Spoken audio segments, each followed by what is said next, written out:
Alright, now we want to head over to this bigger building on the right over here, and the door that you can see that we're heading towards now. And go inside here. And what we want to do is quickly just... Oh. Can I help you, gentlemen? We want to... Sorry about that rude interruption. We just want to check the house. This little note here. A task list for Albert, compiled by Martin Hamish. Sweep out the palm house, scrub the toilets, clean the storage shed tools. Okay, and now we can talk to Albert as well.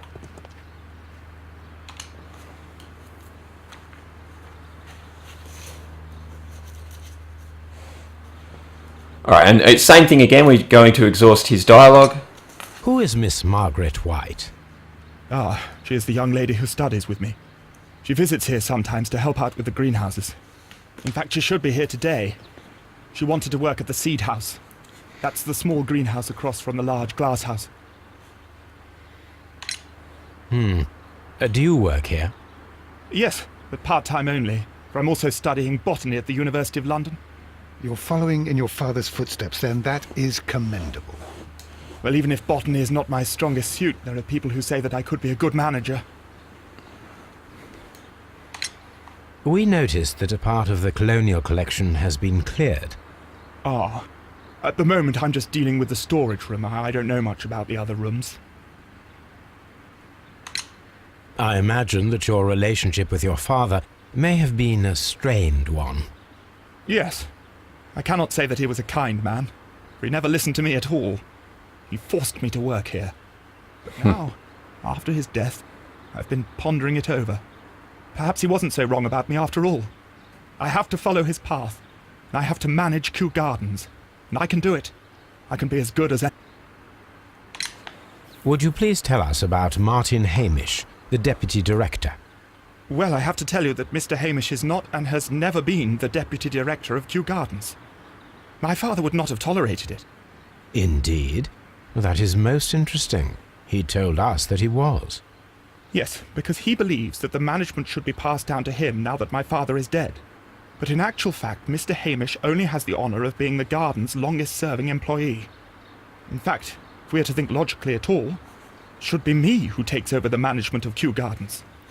Do you not have a good relationship with Mr. Hamish? I suppose so. But we have very little in common. Mr. Hamish loves his plants and Kew Gardens, and I cannot say that I share his passion. I see. And how was his relationship with your father? Oh, he hated my father. It was obvious. He would be furious whenever my father boasted of Kew Gardens in the newspapers or at conferences. He was convinced that my father was stealing all of the credit for himself. But my father treated Mr. Hamish in the same way as he treated anyone. Dismissively. With indifference. Alright, and now we've got our second character portrait, so let's do that. Okay, something there around his eyes. Move the camera down, something on his chin, a shaving cut, and keep going down, and there was something on his left hand here. So 2 out of 4 completed. Thank you, young man. We shall see you again soon. Okay, and now we need to go and find the third employee here and have a chat to her. We've been told that that is Miss White. So we'll just head out this way. So past this garden, you'll see these 2 doors here on this building. We need to go through the door on the right. Make our way through here. Head straight through here. And out this next door.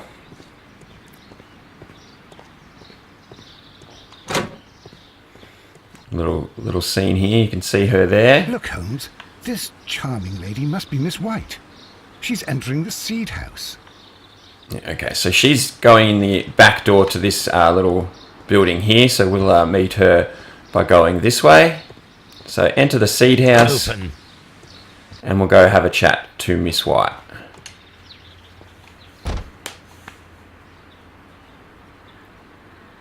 Good day to you, miss. You have some very beautiful plants here. Why, thank you, sir, and good day to you too. But Oh, I do beg your pardon. My name is Dr. John Watson. This is my good friend, Mr. Sherlock Holmes. I am honored to make your acquaintance, gentlemen. My name is Margaret White. Excuse me, but are you Sherlock Holmes, the great detective? I am he. What a pleasure to see you here at Kew Gardens. Are you working on a case? Alright, and same thing again. Yes, a theft of plants that took place here a few days ago after their most recent exhibition. Oh yes, of course. I quite forgot about that. Oh, it's quite understandable that you might forget about the theft of the plants, miss, after the tragedy that took place here. Yes. The director was a truly good man. It is such a terrible misfortune. And yeah, just go through the rest of her dialogue. Would you happen to know why part of the colonial collection was cleared? No, I have never been there. Do you work here? Part-time only. I am a biology student at the London University.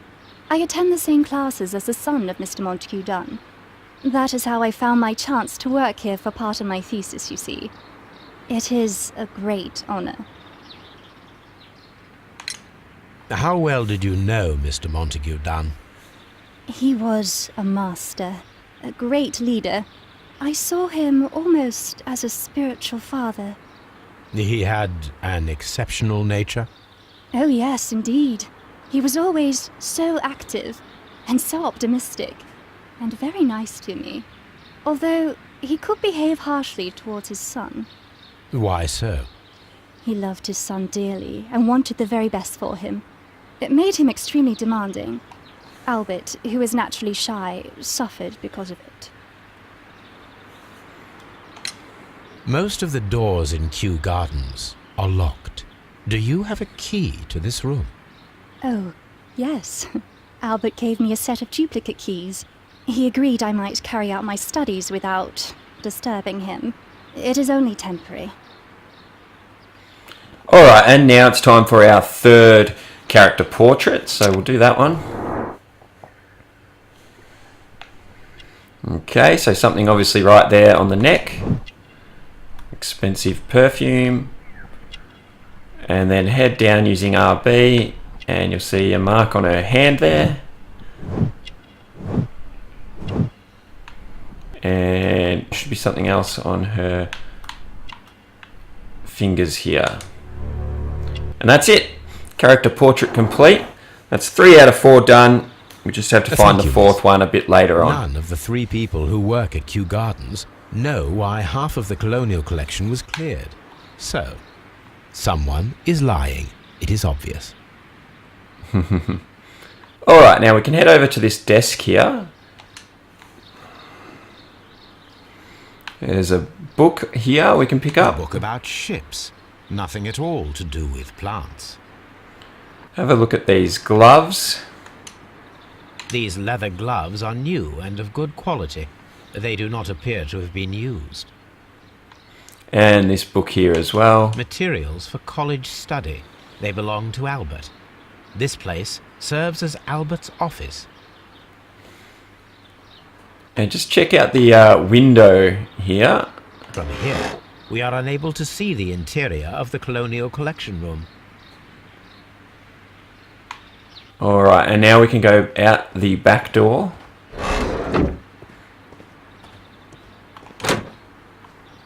There is a smell of burning. Alright, so just have a look at where this smoke's coming from and head that way.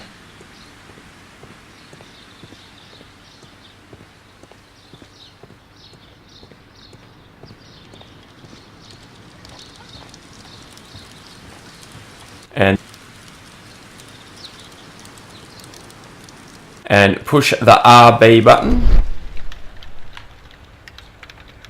Alright, you can see a broken pot, so have a look at that. What we want to do is rotate it so we can see the bottom and examine the symbol. The symbol is not from Kew Gardens. Now we want to have a look at gas mask. And there's a couple of different things we can examine on that. Mask. So the eyes basically, and the burn marks down the Someone bottom. set it alight, but it did not burn. Over here we have a burnt The broom. broom handle was half burned. We have a door handle. A door handle? Why would anyone throw such a thing in the fire? The door handle to the colonial collection and that of the fireplace are made of the same material. Someone's trying to hide evidence, I think. And here we have a picture frame. The We'll have a look remains at of that. a picture frame. And then this plant here, or The piece plants of were a set plant. alight fairly recently. Some have not completely burned. Okay, so that's all we can examine from here for now. Now we want to head into this building here, the one directly behind, through this door and through the next door. Dry. Oop, open that up. And we can examine these pots here on this little trolley. These flower pots are beautiful. They are intended to be used for exhibition purposes. And again, you rotate it until you can see the bottom, and we'll examine the symbol on this pot. The symbol is not from Kew Gardens. Alright, and that's it for here for now. Now we can head out the other door.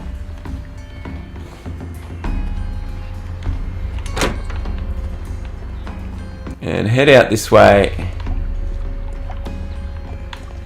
into Water Lily House. Okay, so we're back where we started, and head over to the display over here and the plants list. So have a look at the plants list. Examine that. List of the stolen plants. So this is where the exhibit was for the stolen plants. So the plants list, then the warning sign, we'll have a look at that. And also the exhibit booth The itself. plants were here. All of them were stolen. Alright, now we're going to continue through this building. That's the door over there is where we've just come from. And now we're going to go the opposite door and exit out this way. And out through here. This room is the palm room. We're just using it to basically get through to where we want to go. Nothing we're going to look at in here at the moment. Through here, this is where Albert is. So back out this way. And we're at sort of the main entrance.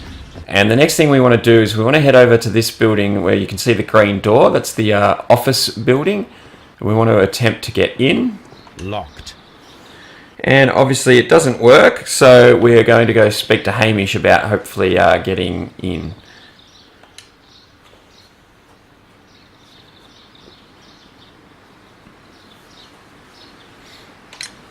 Mr. Hamish, can you tell us who holds the keys to the locked greenhouses? That would be Albert, Mr. Dunn's son. Yes, Albert keeps all the keys, and one can only imagine why. What do you mean? Well, he was never interested in Kew Gardens before, and now all of a sudden he is trying to act as if he owns the place. I think he wants to take over the management here. He'd do better to leave that to me. He has no experience. No, none at all. Quite an odd fella, this one. What is your opinion of Albert as a student of botany? He's useless. I often tell him so, and I can only give him cleaning tasks. Botany is not his life's work, and his father well knew it. He was furious about it. He was.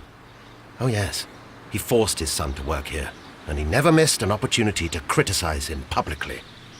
Are you able to elaborate on that? Well, Mr. Dunn had Albert make a presentation speech. But then, while the lad was speaking, Mr. Dunn interrupted him, asking him difficult questions, making him look like a failure. It was with the intention of making a fool of him, Mr. Holmes. That must have been terribly humiliating. Yes, he was crushed, and he had to leave. Everybody was making fun of poor Albert. That is, except for Miss Margaret White, who is such a nice lady and who always takes pity on Albert. You mentioned a Miss White. Would you tell us more about her? She is a student who works here part-time. She is quite charming indeed. She possesses a great talent for botany. You should take a look at some of her experiments that she carried out in the laboratory. Ah, if only she were not so naive. Why naive? The way she used to flutter around Mr. Montague Dunn. And he couldn't help but be flattered by all her attention. How could an intelligent woman such as Miss White not see through his game? I can only scratch my head and wonder. Thank you, Mr. Hamish. We shall continue our investigation. The plot thickens. So now we have to go and see Albert and see if he can give us the keys so that we can get into that room. I suppose he doesn't want to lockpick it while Mr. Hamish is standing right there. So let's have a chat to Albert.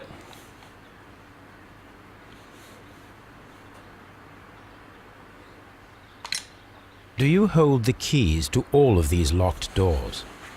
Yes, you can have them, Oakram. The employees' effects are private. I am sure you understand. Thank you, young man. We shall see you again soon. Okay, and now we can head back to the office and we should be able to get inside now.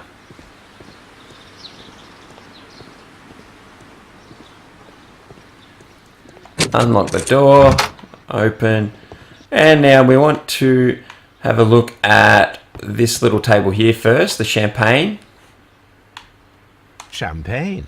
Montague Dunn had good taste. And then the bottle of wine. French wine. A remarkable vintage. And then we'll examine this desk a little bit closer. There's a newspaper. We want to have a look at that. Discussing Kew Gardens. Have a quick read of that one. Pause the video if you need to, and same for the second page. And then we want to look at this letter. And again, have a read at that. And this is basically the deceased telling Miss White that she will be no longer required here. So have a read of that. And then we need to go over to the shelf over here. And we can examine a photo just here. Pick that up. A photograph of Montague Dunn and Reynold Hamish. So that's it for there, and you'll see just here there is a safe.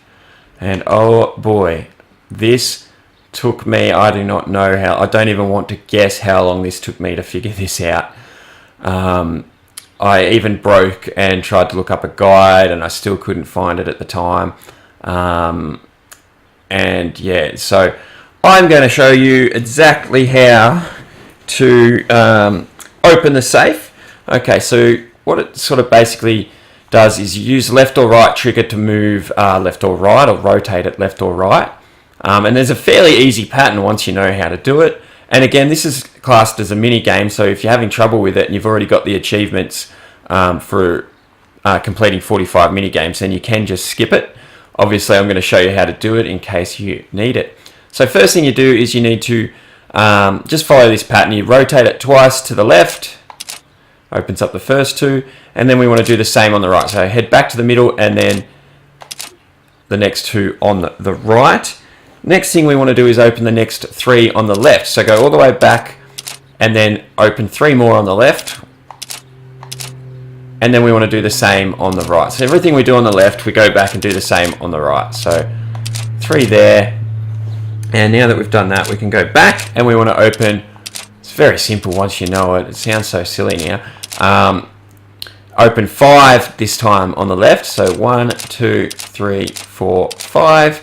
And go all the way back around. You can't just go this side. Alright, and then open the next 5, and that's it. 1, 2, 3, 4, 5.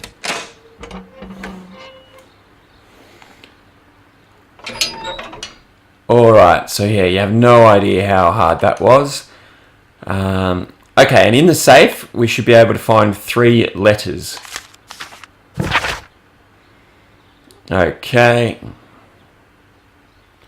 Something about the deceased writing to his lawyer about getting the permission to keep some of the plants that someone's trying to get back off him.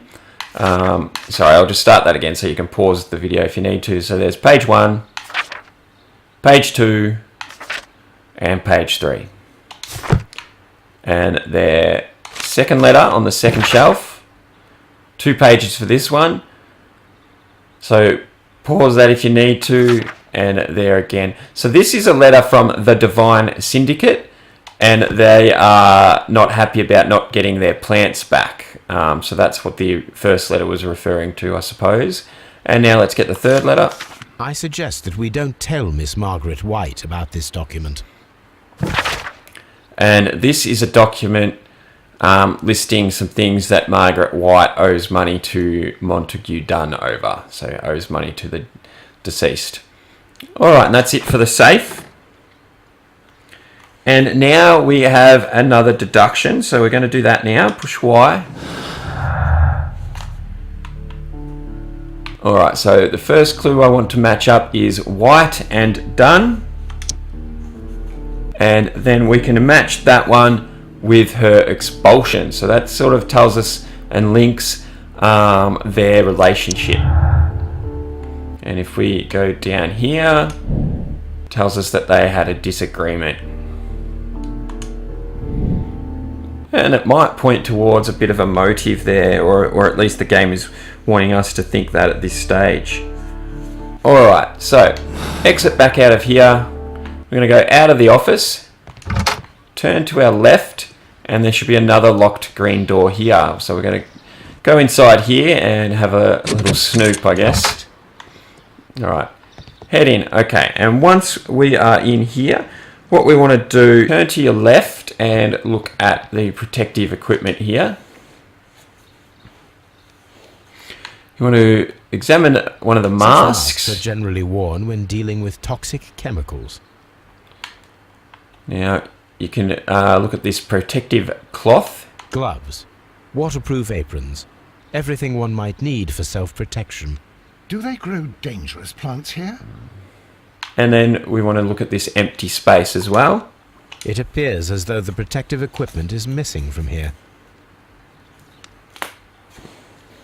Alright, now we want to head to this table in the middle, and from here we can push our detective vision.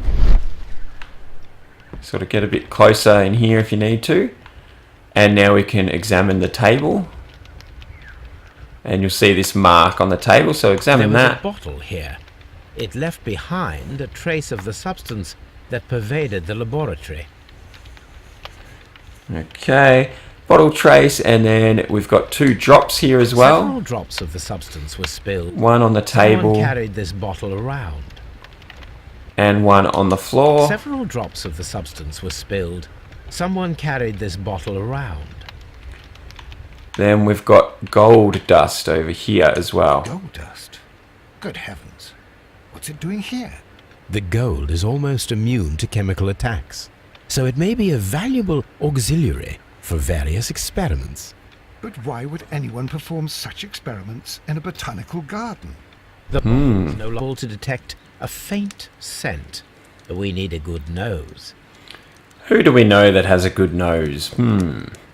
Okay, turn around and we're going to look at this book on the mantelpiece on top of the fire. A botany book. And just rotate it around and examine the name on the back as well. This book belongs to Albert.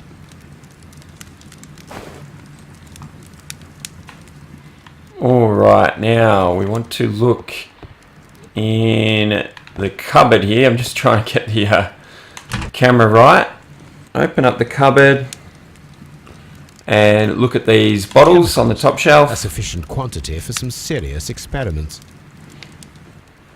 Okay, then we want to look at this phonograph here. A phonograph used for voice recording. Remarkable. Yes, this is quite a modern laboratory. Okay, and the way this works is these are like the what would you call them these days?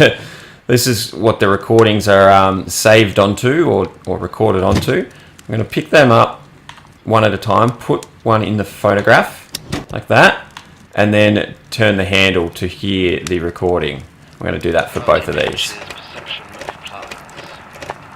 The notion of communication in the plant world has long been considered marginal, yet I remain convinced that some plants do indeed transmit chemical signals in the event of attack. A study report by Martin Hamish. Alright, and now we'll do it with the...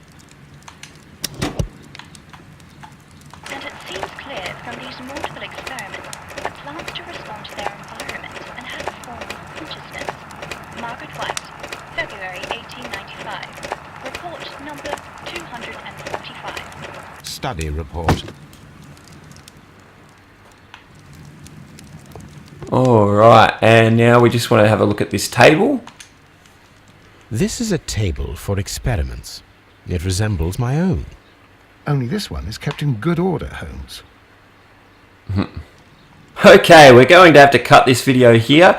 Join us next time for some more of Case 5. But for now, I'd like to thank you all very much for watching. If you've enjoyed it, please give us a thumbs up and hit that subscribe button. And I will catch you all next time.